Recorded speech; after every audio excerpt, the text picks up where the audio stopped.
Welcome to learn IQ.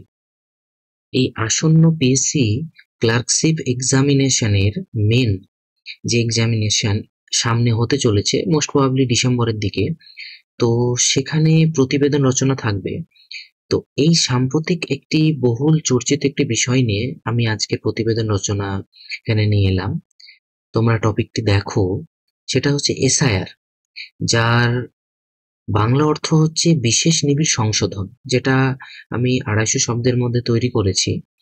হ্যাঁ, তো এই স্পেশাল ইন্টেন্সিভ রিভিশন, এই যে স্পেশাল ইন্টেন্সিভ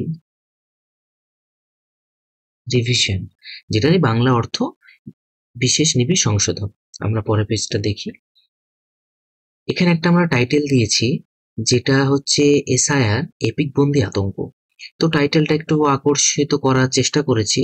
তো তোমরা এখানে অন্য টাইটেলও ব্যবহার করতে পারো, যেটা তোমাদের ইচ্ছা।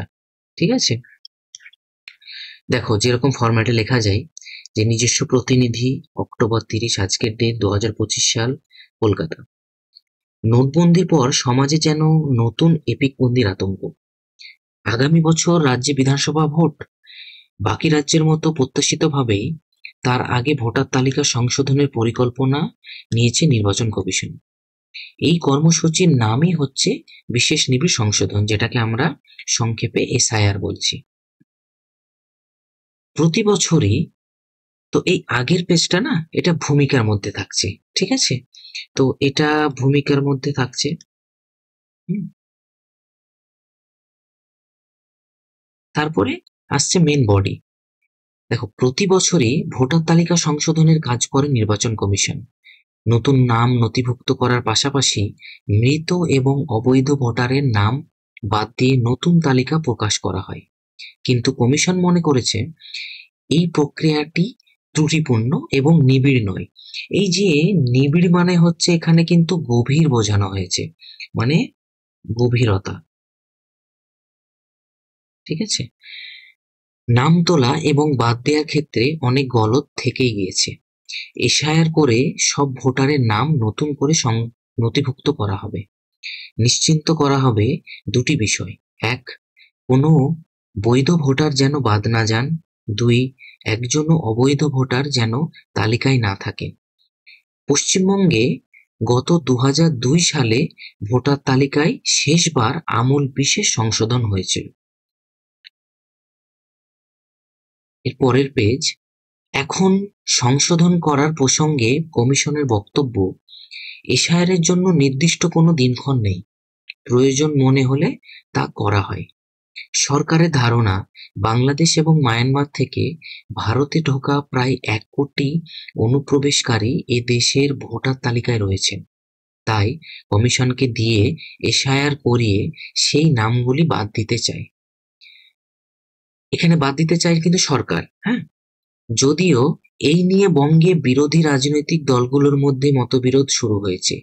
বঙ্গে ভোটের আজ, সেই সঙ্গে বাড়ছে অনুপ্রবেশ বিতর্ক।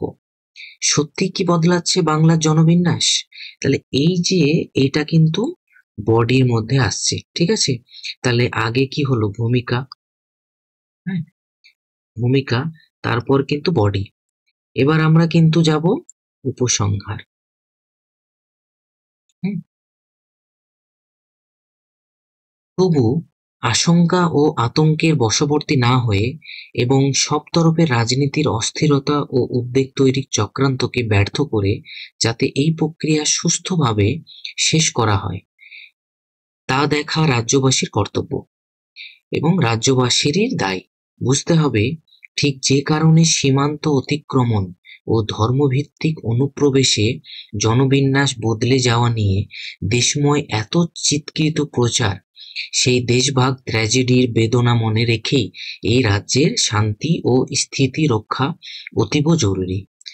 তাহলে এই হচ্ছে আমাদের আজকের টপিক, এসআইআর।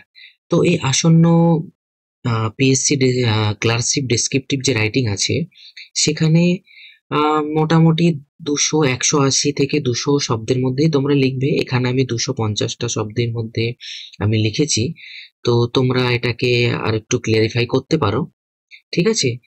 তোমরা এতে অনেক উপকৃত হবে। আমি নেক্সট ভিডিওতে আরো নতুন নতুন টপিক নিয়ে আসবো। তোমরা তাহলে চ্যানেলটাকে সাবস্ক্রাইব করে দিও, ভালো লাগলে লাইক করো এবং পারলে শেয়ারও করে দিও। ঠিক আছে? Thank you.